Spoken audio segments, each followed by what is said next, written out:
سے کھڑا ہوا، اس نے کہا ربا اب میں تخت پہ نہیں بیٹھوں گا جب تک گستاخ رسول سے بدلہ نہیں لوں گا۔ دوسرا کیا کہا؟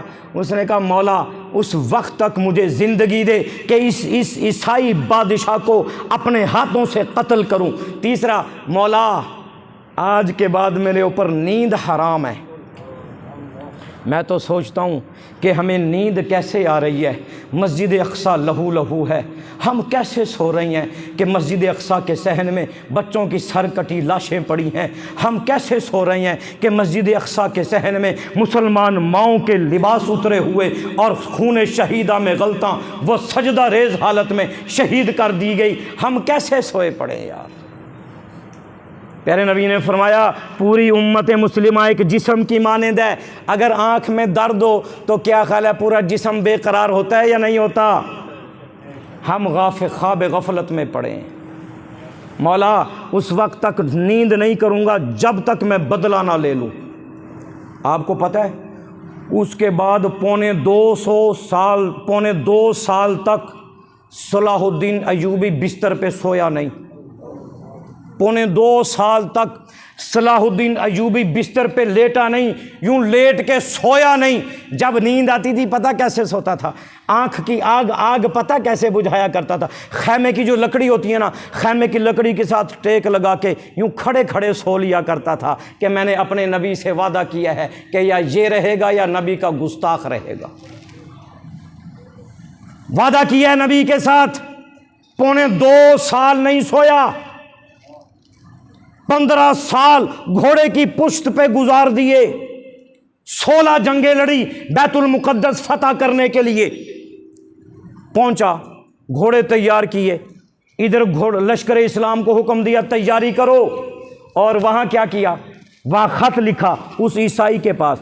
اس نے کہا تو نے ہمارے محمد الرسول اللہ کو بلایا ہے، وہ تو وراء الورا ہیں، وہ تو وراء الورا ہیں، ان کی شان تو عرش الہی تک پہنچتی ہے، وہ تو وراء الورا ہیں، ان کی بات کیا کرتا ہے؟ محمد عربی کا غلام آ رہا ہے، تو ان کو کہاں پہنچتا ہے؟ غلام آ رہا ہے، تیاری کر لے۔ ہم بھی تیاری کر کے آ رہے، لشکر اسلام تیار کیا، پہنچا، تہس نہس کیا، اس کی گردن میں رسا باندھا۔ یہ وہی 14 بادشاہ جب یہ گرفتار ہو کے یہاں پہنچے نا، سلطان، اب اسلام کا مزاج دیکھیں۔ اسلام کہتا ہے اگر علاقے کو فتح کر لو تو وہاں کے بچوں کو قتل نہ کرو۔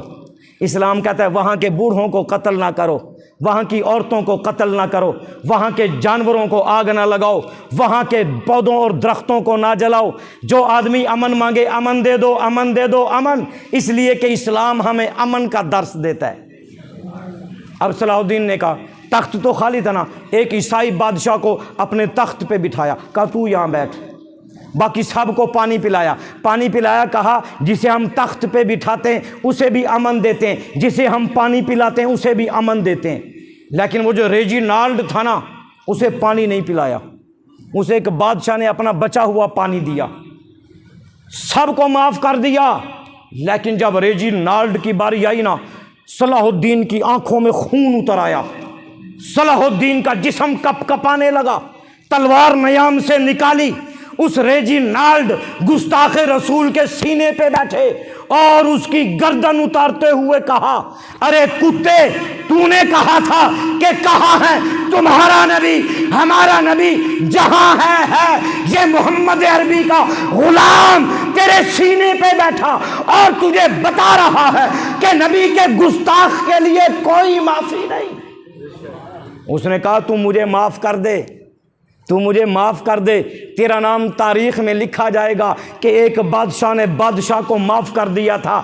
اس سلطان صلاح الدین نے کہا کہ اگر تو میرا مجرم ہوتا میں تجھے معاف کر دیتا، لیکن تو میرا مجرم نہیں ہے، تو اللہ کے رسول محمد الرسول اللہ کا مجرم ہے۔ اب گردن اتاری اور کہا کہ کتے، تو اللہ کی دھرتی پہ رہنے کے قابل نہیں۔ گردن اتاری، ٹکڑے کیے۔ سلطان صلاح الدین نے یہ بتا دیا کہ پوری دنیا کے بادشاہ ہو اور پوری دنیا کے عوام یہ سن لو کہ جہاں بات محمد الرسول اللہ کی آئے وہاں ان کو دیکھنا ہوتا ہے، اپنی خواہشات کو نہیں دیکھنا ہوتا۔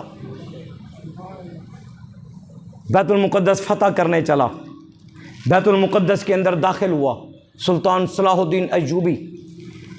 عیسائیوں نے اب ہمارے ساتھ کیا ہو رہا ہے؟